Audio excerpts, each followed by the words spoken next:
I think this is an amazing photo जब हम लोग ब्लैक एंड व्हाइट की बात करते हैं। और इसके अंदर तीन चीज़ें होती है फोटोग्राफी में। एक होता है मूवमेंट, कॉम्पोजिशन और लाइटिंग। इसके अंदर कॉम्पोजिशन और लाइटिंग को साइड में रख दो, पहले खाली मूवमेंट देखो। Right, this is something that you might come across a lot in Mumbai, in rural places, लेकिन आप अक्सर कैमरा उठा के फोटो लेने की हिम्मत नहीं करते हो। राइट, इस फोटोग्राफर ने की और उनको शॉट मिल गया। अब इसके अंदर कितने टेक्स लगे होंगे I don't know that much. Okay, या ये बहुत क्लोज से लिया है। This is taken at 90 mm, so I think he was quite good distance far away not to freak them out. Okay, so उस हिसाब से, but I still think this is a very very beautiful photo. और उसके साथ में this is about the moment. Okay, it is a funny moment, पहली चीज़। दूसरी चीज़, अगर आप कॉम्पोजिशन देखो तो उन्होंने दोनों को प्लेस तो किया है फ्रेम के अंदर, लेकिन when it comes to the importance of the subject, उस हिसाब से देखो, this entire person is occupying like 40% of the frame. इनका चेहरा अगर आ भी जाता तो भी वो इसके अंदर इतना ऐड नहीं करता अनटिल एंड अनलेस वो कोई फनी फेस बना रहे होते हैं। Okay, which is not a likely that much because he is like, it is his job to do that. उस वजह से he does occupy little space as compared to him, and that is amazing placement.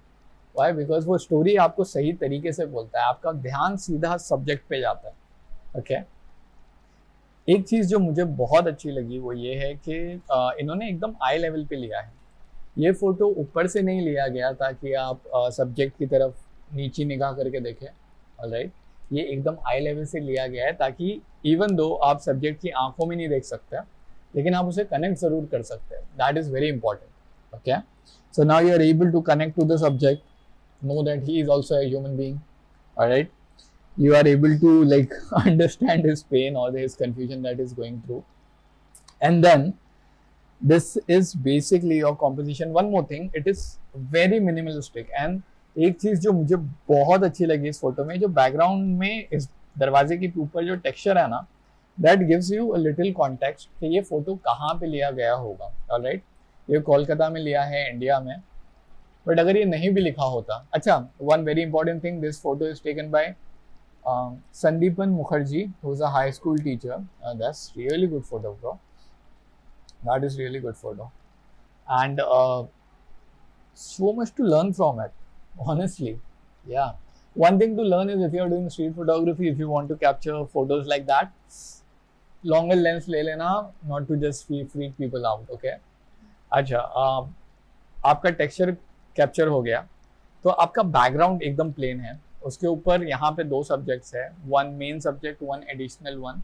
Alright, और clarity is like awesome, everything is clearly visible, wrinkles here, white hairs here, okay, expressions here, everything. अब आते हैं, colour तो है नहीं, light पे आते हैं। ठीक है, the way the light soft है, लेकिन इतनी सॉफ्ट भी नहीं है कि पूरी ब्लेंड हो जाए, क्योंकि अगर लाइट उतनी ब्लेंड होती ना तो आपको कुछ भी समझ में नहीं आता। तो अगर आप यहाँ पे देखो, you have white spaces here, जैसे जैसे स्किन घूम रही है वो वाइट पैचेस आपको दिखाई देंगे। और ये स्पेकुलर हाईलाइट है, ये एकदम ब्राइट पार्ट है। For example, if you look at me right now, this part is very bright as compared to this. Okay, this part of my face is very bright. यहाँ पे आपको pencil की shadow भी दिखेगी, as compared to this यहाँ पे कोई shadow नहीं दिखेगी। So this is specular highlight, not particularly, but just to explain, here it is specular highlight in the photo. Alright, और यहाँ पे जब आप उसको देखोगे ना तो एक डायमेंशन देता है वो फेस को। अगर आपका फेस एकदम फ्लैट हो, जैसे पोर्ट्रेट फोटोज में, आपके पासपोर्ट साइज फोटोज में होता है, तो मजा नहीं आएगा। यहाँ पे क्या हो रहा है पता है, यहाँ पे आपको यहाँ पे शेडो दिख रही है, यहाँ शेडो दिख रही है, यहाँ शेडो है, ये पूरा शेडो से भरा हुआ है, बैकग्राउंड में शेडो है, और उसके ऊपर जब ये व्हाइट आता है ना यहाँ पे, तो उसको एक गेटअप दे देता है, वो उसको एक 3 डायमेंशनलिटी दे देता है।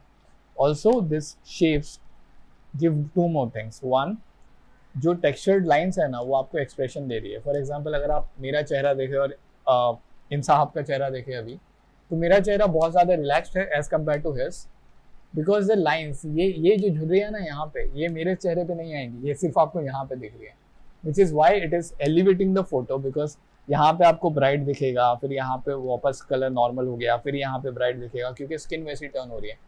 एक वो चीज़, तो आपको स्किन का टेक्सचर दिख गया, और दूसरा एक्सप्रेशन। ओके, दो चीज़ है, एक्सप्रेशन और टेक्सचर, देखो are going hand in hand, and then you are able to get this entire, you know, juice of a situation in the photo right now. Okay, one more thing when it comes to photos like this is pure street photography, कोई rule नहीं है। okay, जैसे shoot करना है shoot करो, सिर्फ एक ही rule है कि सब्जेक्ट जिस भी इमोशन में हो वो इमोशन मत तोड़ना, नहीं तो आपका मोमेंट चले जाएगा। Right, and if you are learning if you're like more keen on learning light, I have another series going on, please check it out. Thank you so much.